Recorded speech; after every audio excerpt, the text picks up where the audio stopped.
একটা হেল্পিং কর্ম করো, সোজা, আর কিছুই না। সায়েন্টিস্ট কি কেতুদের? অবশ্যই। অষ্টম ঘর, অষ্টম ঘরের ক্যারেক্টার তো শনি কেতু, যার শনি কেতু রয়েছে সবাই সায়েন্টিস্ট এক একজন। যারা শনি কেতু রয়েছে না, যাতে আমি বলছি তো, তাদেরকে মুখস্থ বিদ্যার থেকে কোনো না কোনো রিসার্চ ফিল্ডে নামিয়ে দিই, তারা অন্যদের থেকে বেটার করে দেখাবে।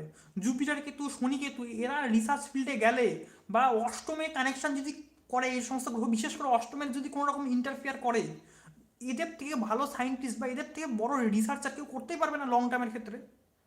ঠিক আছে? এরা সাধারণ মানুষ নয়। কেতু তোমাকে কি বোঝায়? যে তুমি সাধারণ কর্মের জন্য বর্ণ হওনি, ওই জন্য তোমাকে বারবার পথ থেকে সরাতে চেষ্টা করে কেতু। ঠিক আছে? কেতু কিন্তু এরকম করে। তুমি মেডিকেল ফিল্ডে যাও, তোমার কেতু দেখি তো তোমার চাকরি আটকায়, একবারও চাকরি আটকাবে না, সঙ্গে সঙ্গে চাকরি হয়ে যাবে উল্টো। তুমি এনজিওর জন্য যাও, এনজিওর জন্য খাটো, কোনো এনজিওর জন্য কাজ করো, দেখবে কেতু অটোমেটিক ভালো। কেতু মিনস কি? লোকের হেল্প করা না, সায়েন্টিফিক রিসার্চ, রহস্যকে উন্মোচন করো। ঠিক আছে? অষ্টম ঘর কি